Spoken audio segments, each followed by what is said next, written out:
Hello, everyone. Welcome to TA Tech Live. My name is Peter Weddle. I'm the founder and CEO of TA Tech, and we're delighted to have all of you join us today for a really important topic. Obviously, employers large and small have started their annual look at the next year's recruiting budget, recruiting strategy. And today we're going to talk about empowering your 2026 recruitment strategies with market insights.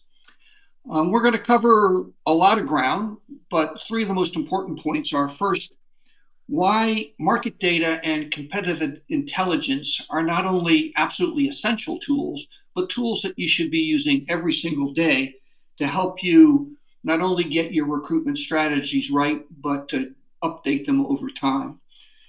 Second, there are lots of market insights that you can get on a monthly basis and a quarterly basis, but one of the points that's going to be made today is that daily market insights are really important for adjusting your advertising budgets and covering other important things like differentiating your offer. And finally, we're going to talk about how market data and competitive benchmarks on things like benefits and sentiment and reviews can help you tell your company's story better. And that's clearly important in today's competitive talent market.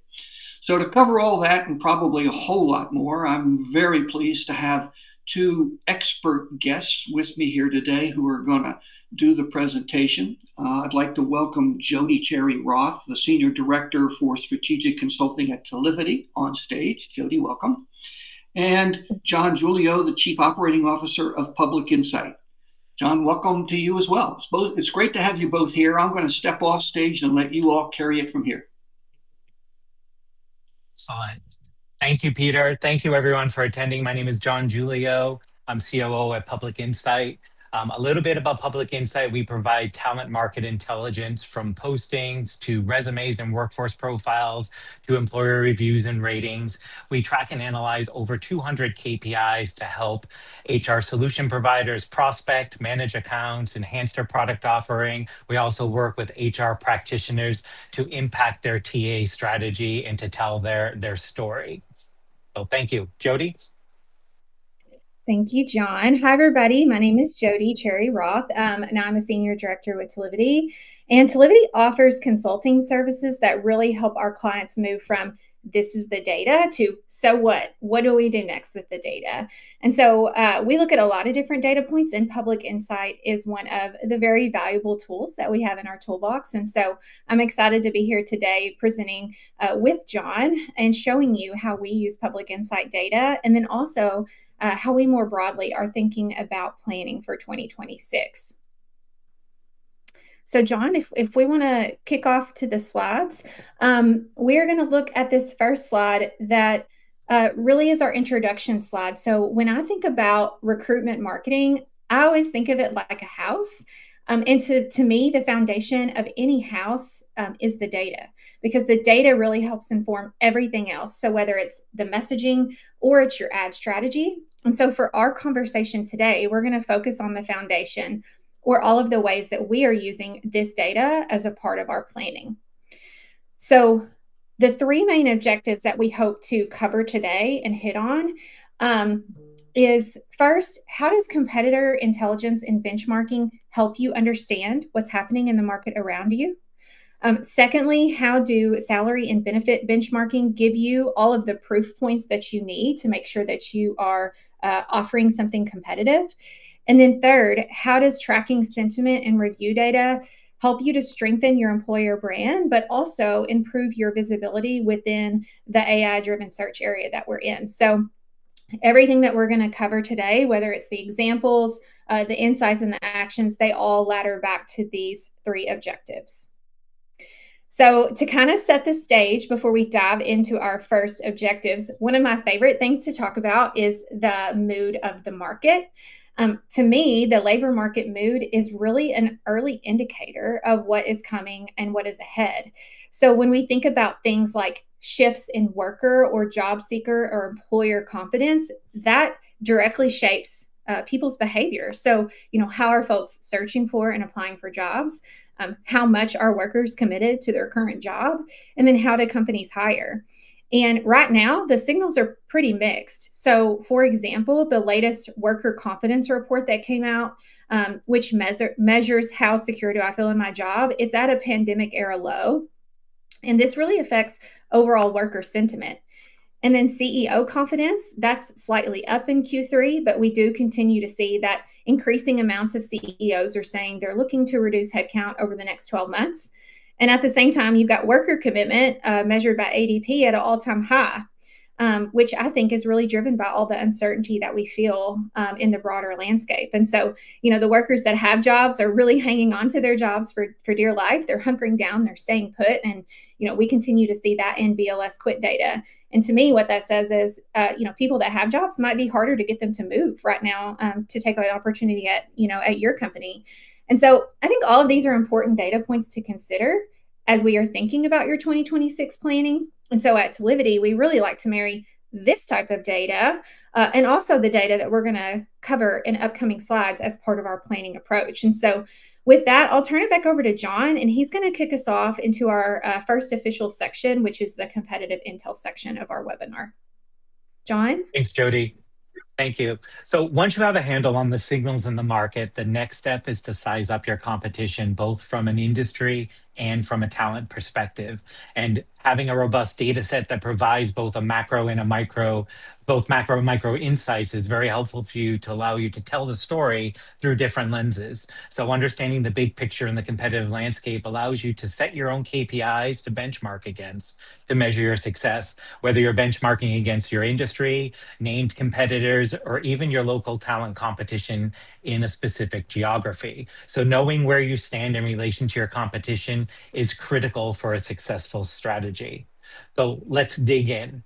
So first, I also want to let you guys know, as we're presenting this data is taken from Public Insight and some other sources. We're looking at data from January through August. So to start at more of a high-level perspective, let's look at the US job posting activity for 2025. Now, to give you a comparison point, this first chart here is showing the posting volume. To give you a comparison point to 2024, in 2024, we saw anywhere between 3.2 million and 3.7 million postings a month. We started off this year seeing about 3.3 million posting, and that number has started to trend down. In August, it came in at 2.6 million postings, so that's down 21% from January. What we're looking at for September, our early predictions right now is we should end up about 2.4 million. So job posting volume is definitely trending down. When you're looking at this chart, I just drew some color in there just to kind of give you a little flavor. You can break the data down by industry, geography, etc. This chart is actually broken down by sector. So to give you an example, green is healthcare, the peach is retail, and the orange is manufacturing. So it kind of gives you a sense of how the posting volume fluctuates from industry or sector to sector each month. What we're also seeing is on average from January through August of this year, the fill days by fill date is coming in at 47.8%. Compensation has remained flat. When we're pulling compensation numbers, we're actually pulling it from what's advertised in a job posting. So we haven't seen much fluctuation. It's kind of been flatlined around $67,000 is the average compensation across the country. Another indicator that we track is quick apply. 59% of postings are utilizing that method, and that's ticked down a little bit, 5.1% since January. So now let's kind of dig into a little bit further and taking it down a level. So here what we're seeing, these are actually the top 10 job titles that are by volume that are driving demand today. So in looking at this chart, I'm pulling in some indicators such as sponsored jobs, reposting rate, fill days. All of those data points can be extremely helpful in when you're starting to build your strategy and your budget. To give you an example, knowing how many days on average it takes to fill a manager role, look at 101 days. That's useful to tell your story to a hiring manager, to set expectations of how long is it going to take to fill that role. Or when you're putting putting your budget together. Using the time to fill can be a guideline for how long do you need to advertise for a posting, or how long does a campaign need to run.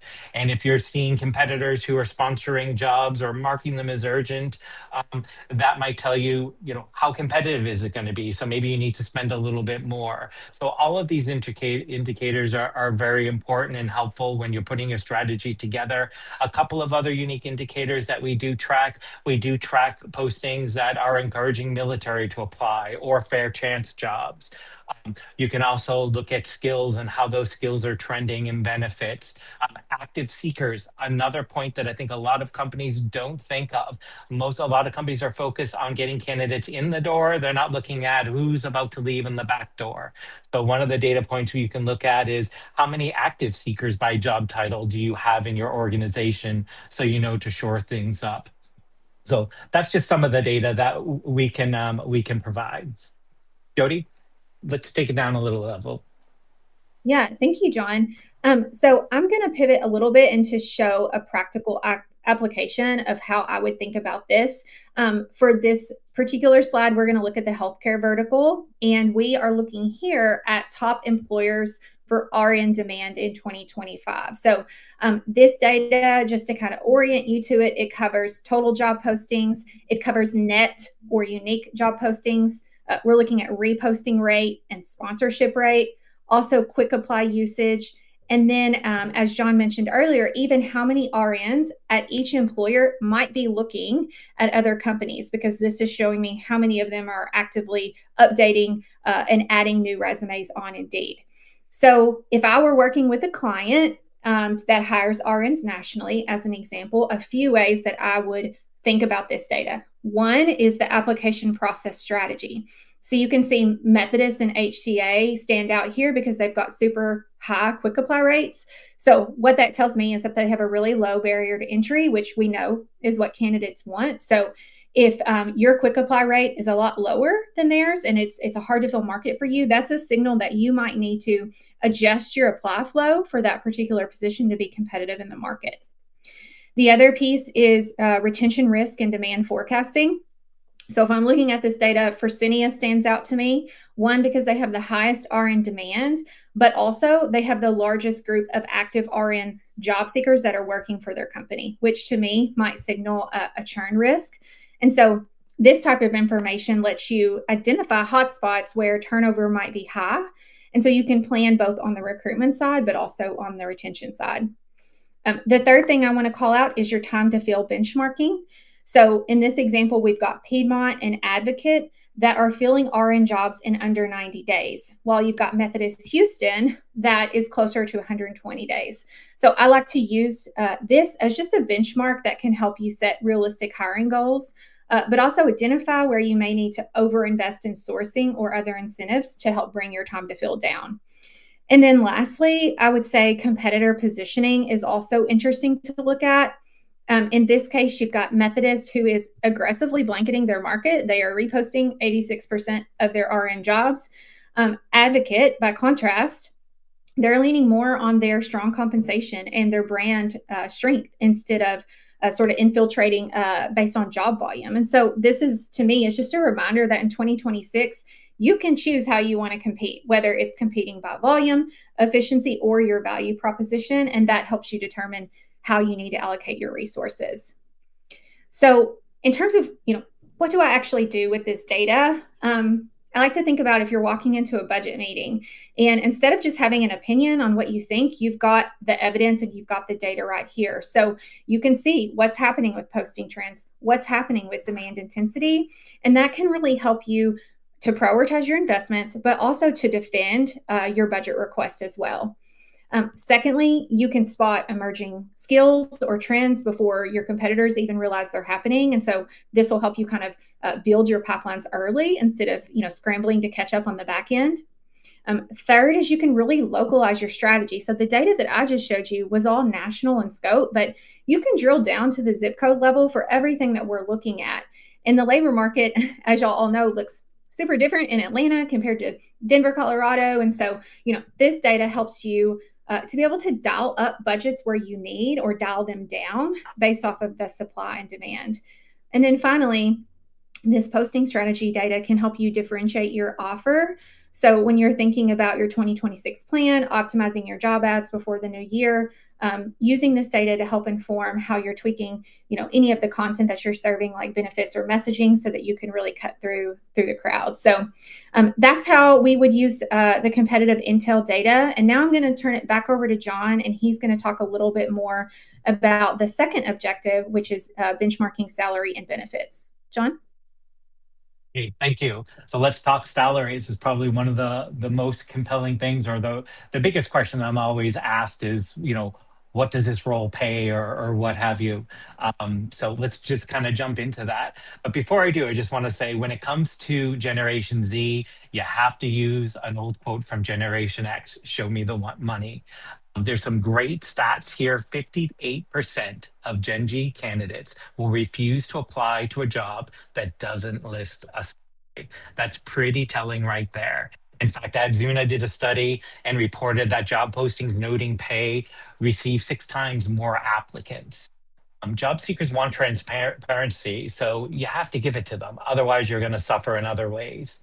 80% of candidates prefer additional benefits over pay. So why not promote those benefits in your job description? 1 in 10 would take a pay cut versus, over a salary. They take a pay cut to get better benefits. And the other surprising stat too is only 50% of companies promote one or more postings, one or more benefits rather, in the posting. So again, why not promote those benefits in your posting and promote the unique benefits that you offer, aside from medical, dental, health. What else are you promoting that's going to separate you or separate you from your competition? So as I said, one of the questions I always ask is, who's posting, where are they posting, what states are, have volumes that are higher than others. So I put this scatter plot together just to kind of give you a sense of what we're seeing. So overall, 73.7% of postings are listing compensation. So to kind of orientate you with what we're looking at here from this chart, that dotted line in the middle is the medium salary. Anyone who's above, any state that's above that that line rather, has a higher salary than the national average. As you go further right on this chart, the further right you go, that's a state that has more postings with salaries than others. So to give you a quick example, looking at the top right corner, you see California, Washington, and New York. New York State, 96.8% of postings are listing a salary in New York State. The average competition is, average compensation is $76,000 in New York, as compared down in the bottom left, you can see Texas, where there aren't any strict salary transparency mandates, but yet Texas, 62% of jobs are actually listing compensation, and their average salary is down 63%. So as Jodie mentioned earlier, all of this data can be filtered and sliced by industry, by zip code, by named talent competitors, et cetera. So you can really get granular and know where you stand as opposed to your competition. Jodie? Thanks, John. So I'm going to talk again about a practical example of how I would use this data to support one of my clients. So in this example, we're going to talk tech and look at AI engineers.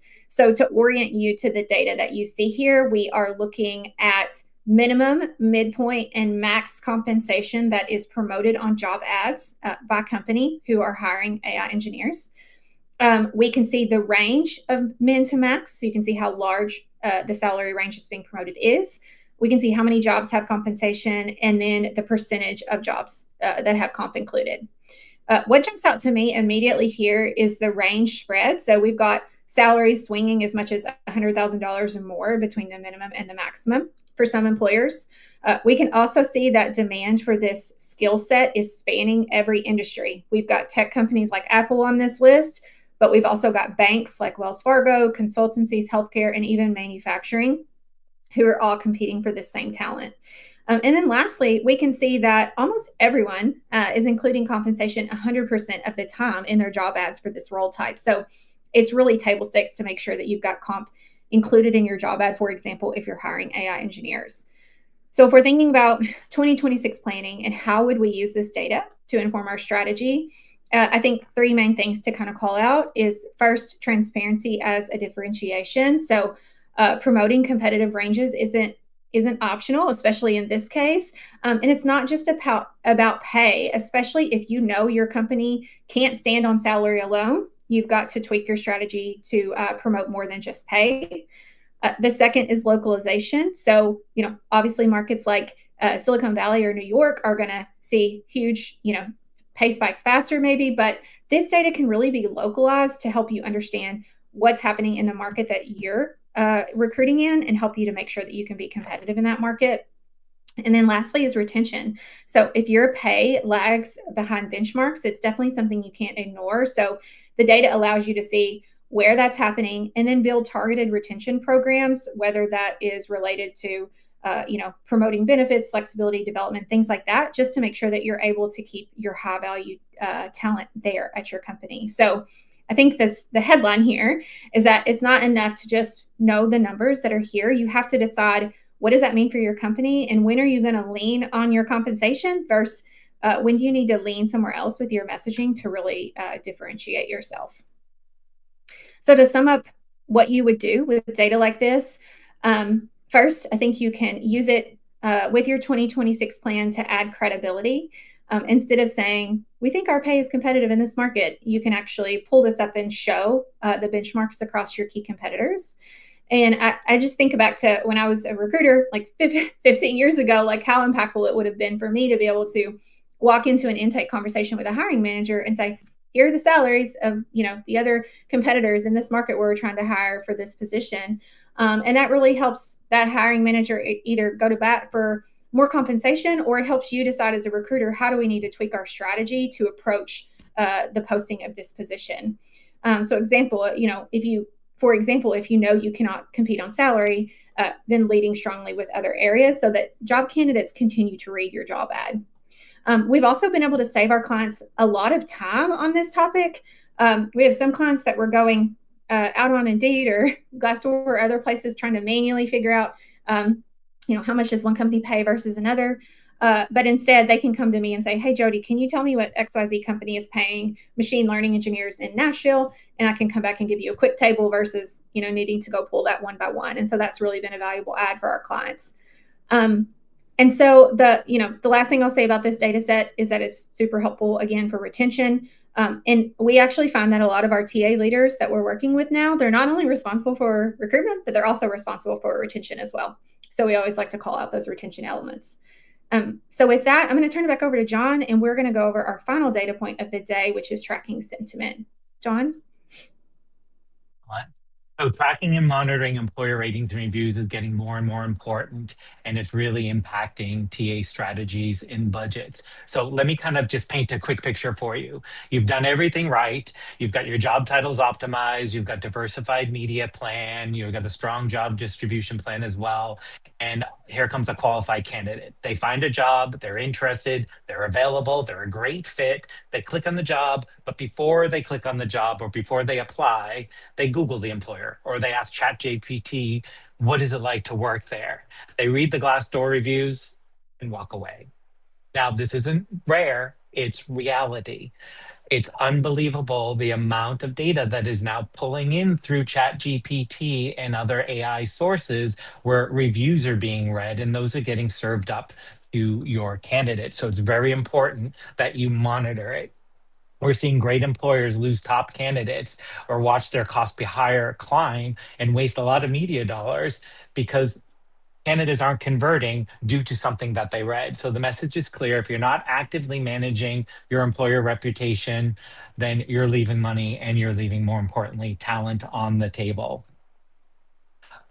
Couple of stats just to point out if you haven't read them already here. 1 in 3 candidates have declined a job offer due to a negative review. In fact, I remember a stat from years ago that I used to use. This also translates into consumer advertising because a lot of employees or candidates are also companies' consumers, right? I think the stat was 64% of candidates who had a bad candidate experience were less likely to buy from that organization in the future. So So not only is it impacting your reputation, impacting your recruitment efforts, but it could also be impacting your consumer efforts as well. So digging in a little bit deeper, I know it's called out on the slide in green, but I do want to read it because I think it's very, very important. I also just quickly mentioned it, but just to reiterate, monitoring reviews is more critical than ever because AI tools like ChatGPT are surfacing company sentiment directly to candidates. So this is going to shape their perception before they visit your career or your career site or talk to a recruiter. So very, very important. What we do at Public Insight, we've analyzed over 1.4 million review ratings from candidates since January 1st. And what we're starting to see is some of the key indicators are starting to trend down. For example, culture, job security, work-life balance, and DEI, they are starting to dip. So it's really important for you to keep on top of that and know where you stand against your competition, because that's going to, again, help with talking points. If you know you're higher in a certain area, you're rated higher than your competition, maybe you need to play that up or play other areas down. What we're also seeing on this slide, which I think is really important, are who are the most vocal people.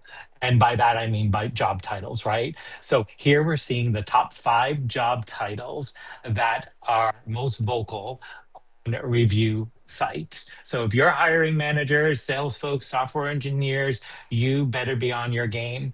This table is just also just giving you a little bit more insight of how we can track the data and the rating across all of the different categories. As Jodie mentioned, all of this data can be filtered down to, if you want to just look at your specific organization and look at how the different job titles have reviewed your organization, look at it through that lens. That's another great area for you to focus on. Jodie. Awesome, John. So for this final example, just going to talk you through some practical application here. For this slide, I looked at sentiment across crew members and cooks. And so we're getting a little bit of a mix of grocery, retail, and also food service companies that are falling into these buckets. But the color coding that you see here on the overall column shows you the scores that are from highest to low, and moving from green to red. And then the green to red coloring across the rest of the chart shows you by category who has the highest score versus who has the lowest score. So right out of the gate, in this example, we can see that Trader Joe's and Raising Cane's are standouts with culture, DEI, and they also have strong referral intent above 80%. At the other end, you've got Wendy's, Taco Bell, Little Caesars, and others who kind of cluster at the bottom with a little bit weaker scores and also referral rates that fall below 50%.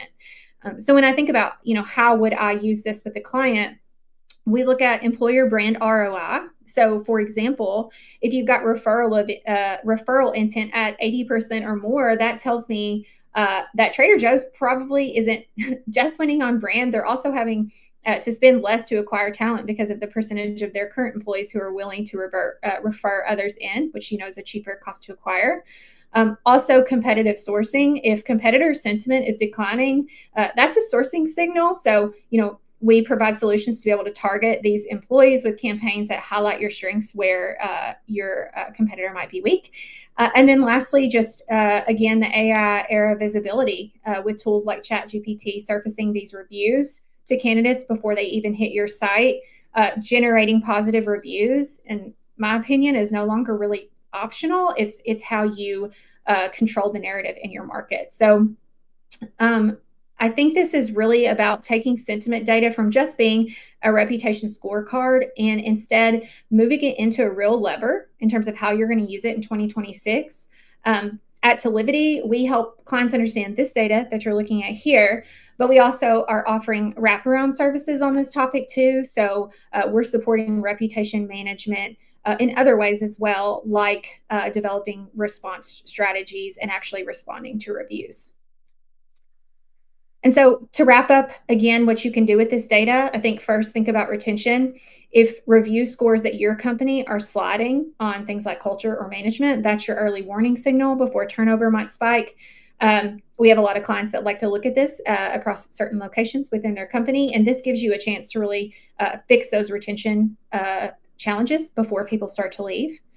Next is you can use this to stand out in any given market, highlighting the areas where your ratings are stronger than your competitors. So whether that's culture or DEI, work-life balance, and making sure that that really comes through in your job ads, and also your employer value proposition. And use that to differentiate yourself where competitors might be struggling. And then third, sentiment helps you prioritize where you need to generate reviews. So if your scores are low and that's impacting your visibility within AI search, that helps you to kind of know where you should focus review generation in 2026. And then finally, using this information to kind of see where your competitors' weaknesses are and using that at your advantage. So if ratings are declining, that's your sourcing opportunity and making sure that you're targeting employees in those areas.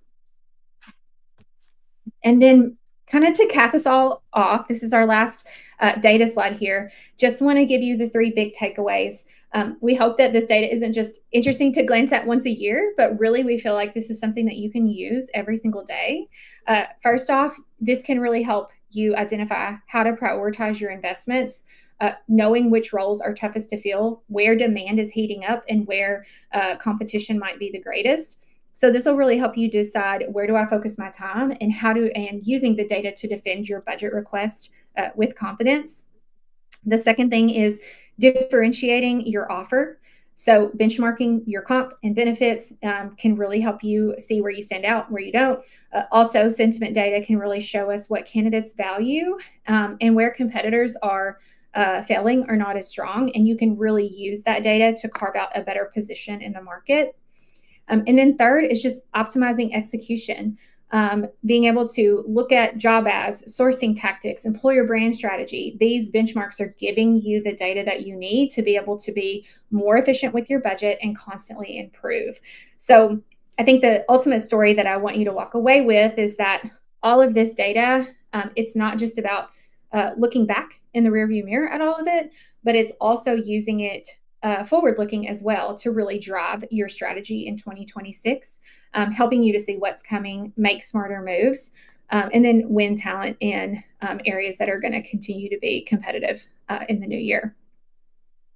So thank y'all so much for sticking around and attending our webinar today. Feel free to connect with me on LinkedIn if you want. I've got my QR code here that links back to my profile. And if you need help on your 2026 plan, or you just need help figuring out how do I infuse all of this data into strategy, I would definitely love to work with you. So feel free to reach out. And John? Thank you, Jodie. Thank you, Jodie and Talivity. You guys have been a strong partner and supporter of Public Insight, so we really appreciate you.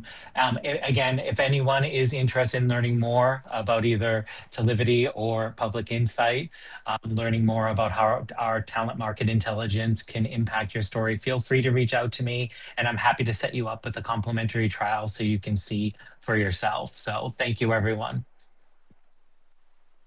If anyone has any questions, feel free to drop it in the Q&A box. We're happy to chat through those. I do see a couple of questions in here. One question is, what other data points outside of Public Insight does Talivity use to help inform your client strategies?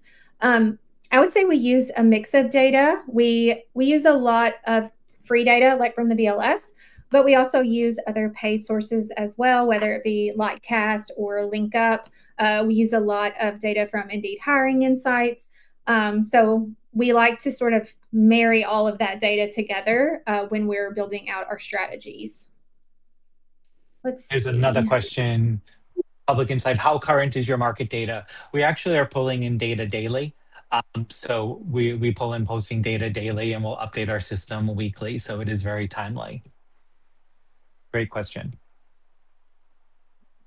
Thanks, John. Let's see. I see another one here that says, when do you find that your clients need market or competitive intelligence the most? I would say it definitely varies by client, but some of the requests that I get most often are for hard to fill market reports.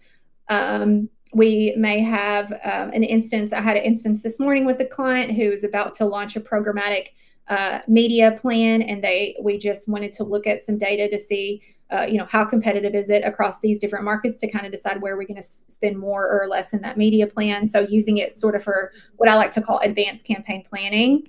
And then we also see a lot of clients using this for new store locations. So a client may come to me and say, hey, Jodie, we are opening a brand new store in a brand new market. We don't know anything about the market.